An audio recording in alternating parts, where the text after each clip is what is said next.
কোনো আগাম সতর্কবার্তা নেই, হঠাৎ করেই বন্ধ হয়ে গেল মার্কিন ভিসার দরজা। শুধু বাংলাদেশ নয়, আরও ৭৫টি দেশের কপালে ঝুলছে অনিশ্চয়তা। কিন্তু আসল ঘটনা এর চেয়েও ভয়াবহ।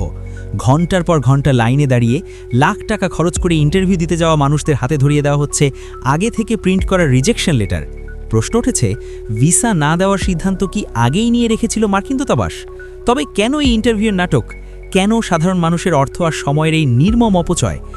১ বছরেরও বেশি সময় অপেক্ষা করে যারা ইন্টারভিউর সুযোগ পেয়েছিলেন, আজ তাদের চোখের জল মুছতে দেখা গেছে গুলশানের রাস্তায়।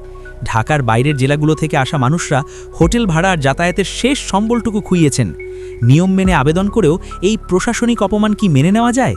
ভিসা যাচাই আর নিরাপত্তা পুনর্মূল্যায়নের দোহাই দিয়ে এই স্থগিতাদেশ কতদিন চলবে কেউ জানে না।